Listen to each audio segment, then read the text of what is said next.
Hello there, welcome to Doctor Who Radio Show.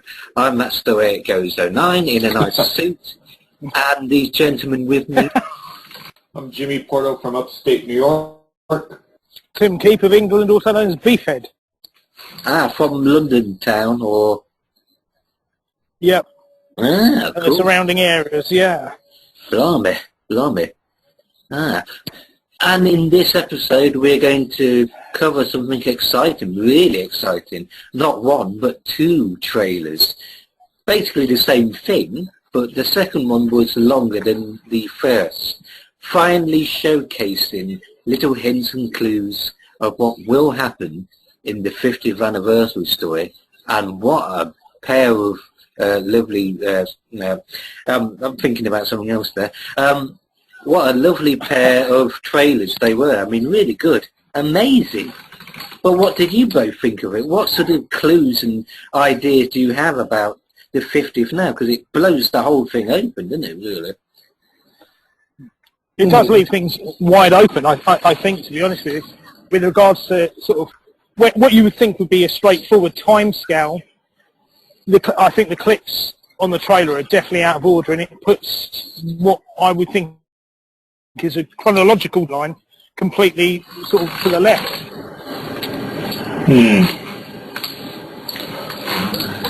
It looks like the episode may start out in an... No, never mind. I was going to say may start out in an art gallery, but it's not going to... it's something to do with the painting, and Clara realizes there's something wrong with the painting. What is the painting of? It looks like the painting could be of Gallifrey, but it's missing the dome. Maybe that's what Clara says. That's not right.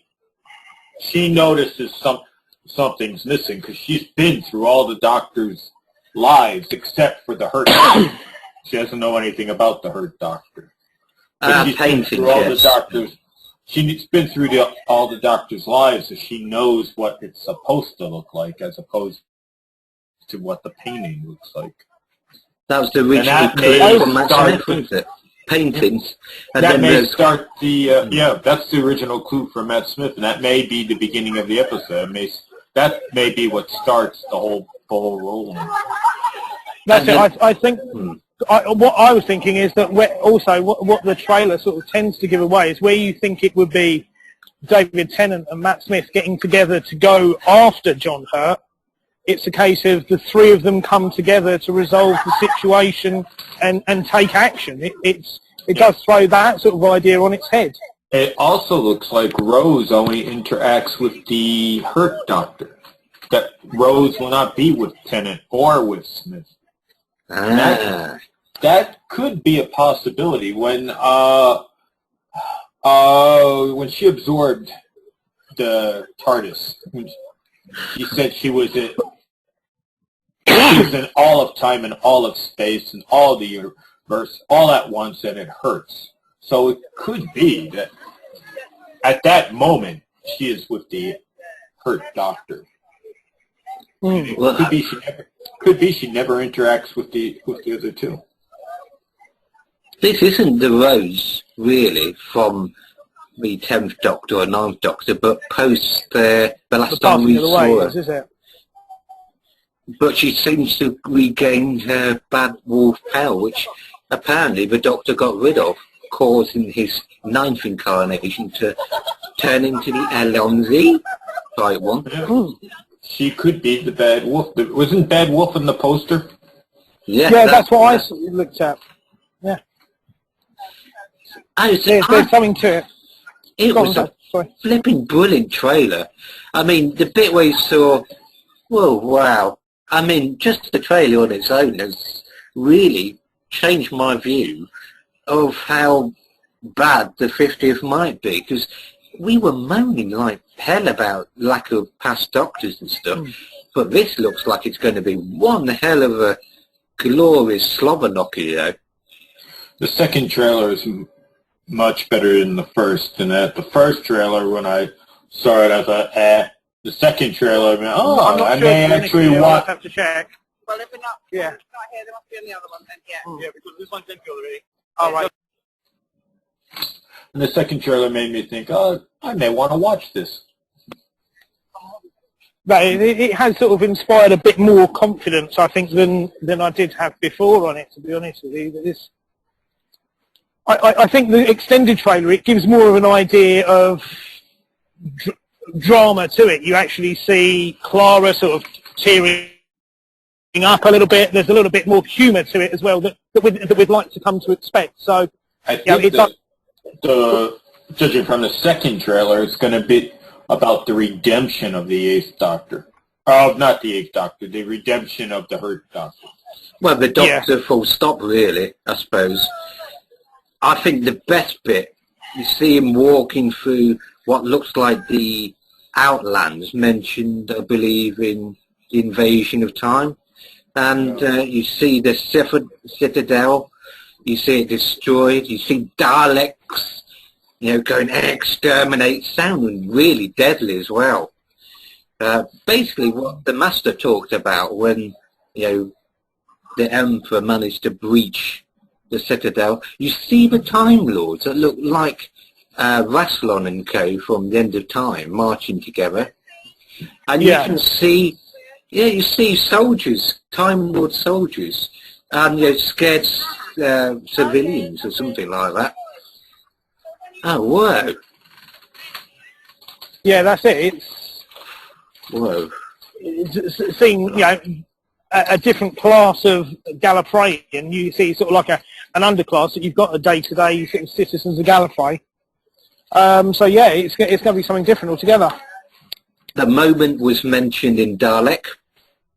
It's been mentioned since then. It was actually, I watched the start of the End of Time, and that was actually mentioned in the moment. That's what they're talking about in that council room with Rassilon and all the others and the Force here.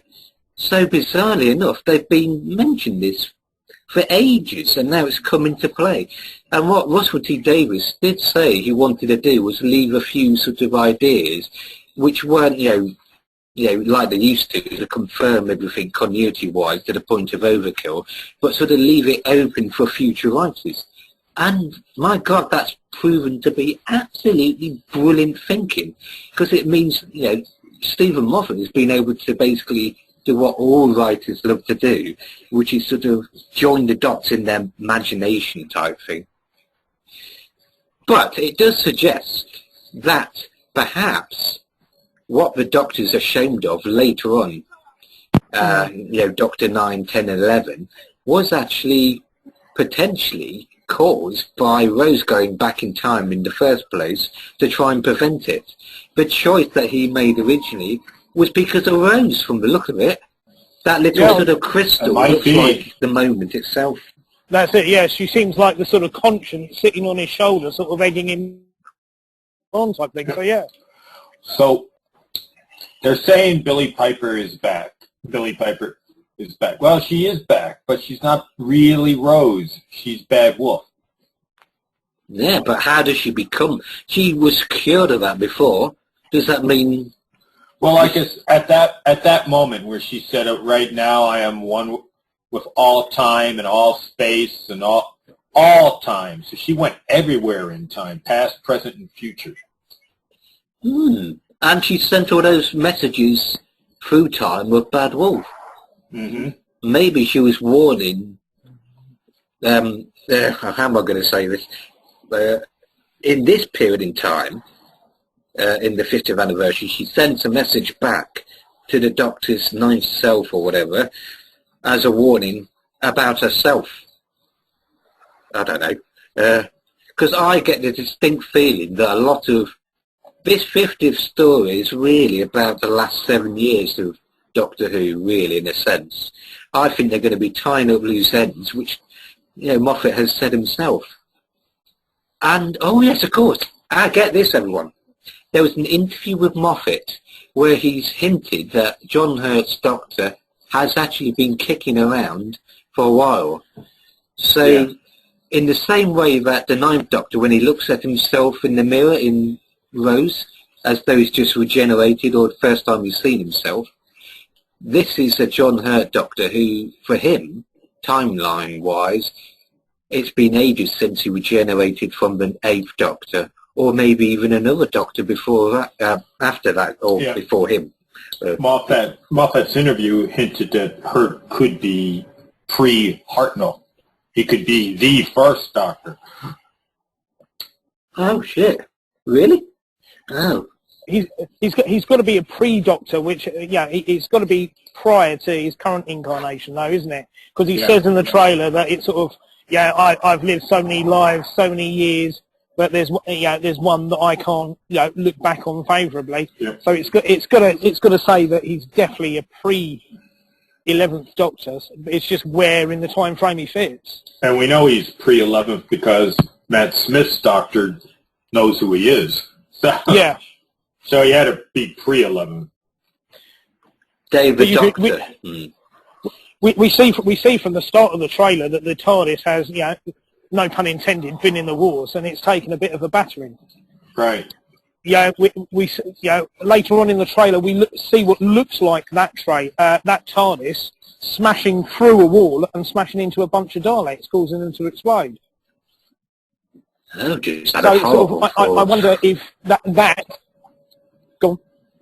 Well, in the first promo trailer, he talks about, I've been running from this moment all my life.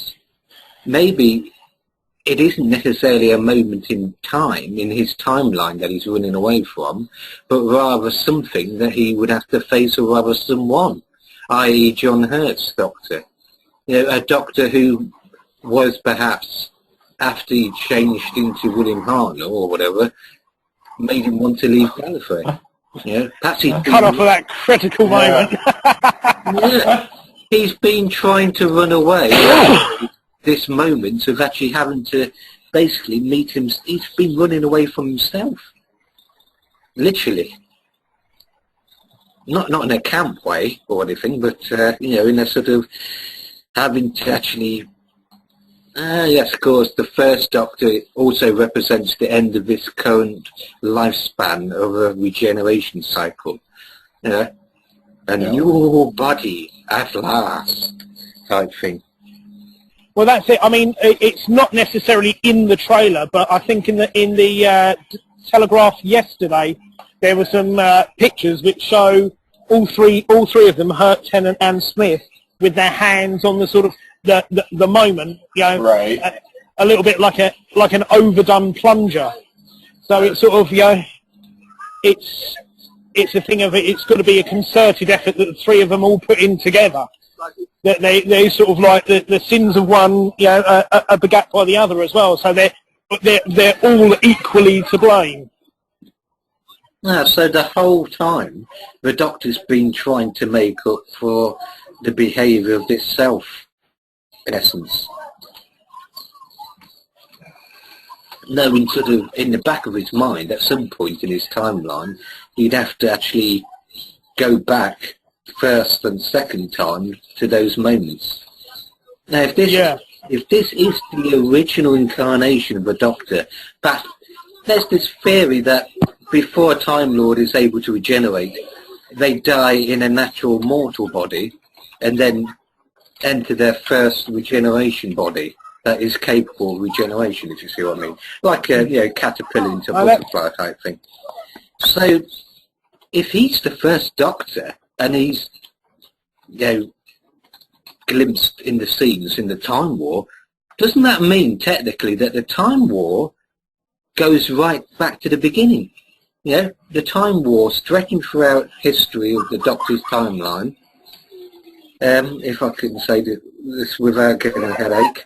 The Time War has been going on since the beginning. Part of the reason why he fled Gallifrey in the first place.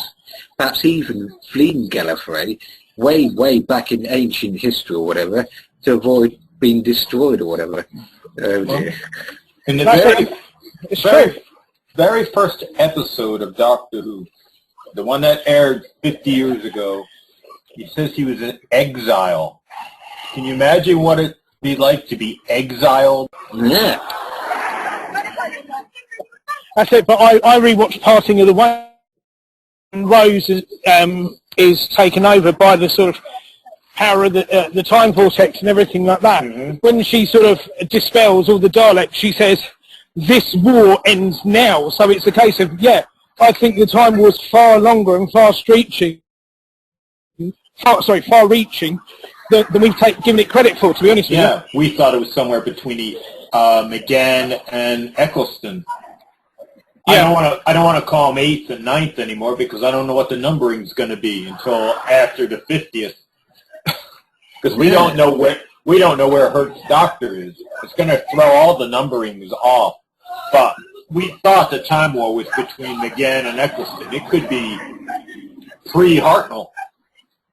You have a time war that starts from the very first incarnation of the Doctor, stretches all the way to the end of his entire life cycle. So logically, that means that this is a war that isn't bound by time. And they send Tom Baker's Doctor back trying to stop the genesis of the Daleks. Exactly, yeah. So presumably this war has really only been ever contained within his own lifetime, but not in time itself. It's a time war. And it's rather good for writers who want to tweak and twist things. Mr. Moffat.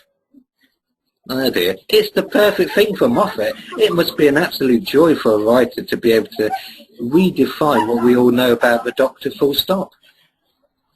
I think so, yeah. Certainly from an ego point of view, it's sort of, I become master of this universe completely. I think he really thinks he is the master of the universe. What? But I'm intrigued. I'm intrigued in the trailer because what I'm trying to figure out is that there's. I read something in. Basically, there's a kids magazine called Doctor Who Adventures, and there's a new one out. And I shared a picture of it earlier. That it says, does Kate Stewart still work for UNIT? And it sort of it threw something out that I sort of hadn't really thought about, to be honest with you, because you just presume that she's going to stick with UNIT. But you've got a section in the trailer where you've got 2 Kate Stewarts. So one's obviously a Zygon, and one of them's the real Kate Stewart. And it looks like they're in some sort of hold-up basement office, where there's all pictures on the wall of companions and, I think, previous adventures. Yeah. So, yeah, his history's been tracked. Has she broken away from UNIT? Has she been replaced by a Zygon and she's doing her own undercover operation? But you've got all 3 Doctors. You've got Hertz, you've got Tennant, you've got Smith, all what seems to be the present day.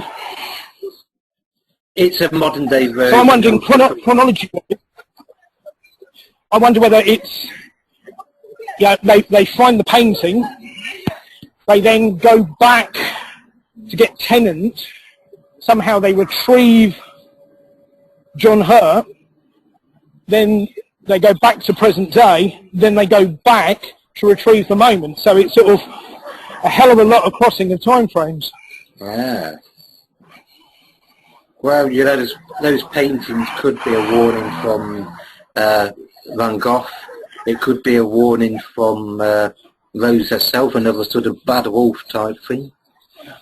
Well, there is a second painting, but there's only a very blurry image of it that's been shown, which was in a second clip that got pulled, which looked like a ship with the bodies of Cybermen, by the looks of it, all over it. Whoa. Really, Cybermen? Ah. Because the Time War did have lesser beings who were aware of it, but not actually part of it. So maybe the Zygons are like agents of nefarious Time Lord people or something. He said, not losing his train of thought. But I'll tell you this, everybody, the trailers really, really excite you. Classic or otherwise, you're going to be absolutely salivating by the time the 50th comes around. And not just for Billy Piper's lovely curly hairdo either. So being Bad Wolf does have its, sort of hairstyle advantages. Must be all that travelling through the time vortex and stuff. Gives you a nice little frizzle. But anyway, I have been That's the Way It Goes, and these gents have been Jimmy Porto. And that was Tim Keep from London. He just disappeared. He's been taken out of time by the Time Lords. So until next time, keep hooing and keep your eyes peeled. Only 2 weeks to go, and 50 years of the greatest TV series ever in any time period or timeline will be celebrating the end of one life cycle and the beginning of the next, and revealing some great mysteries of the man known only as Doctor Who.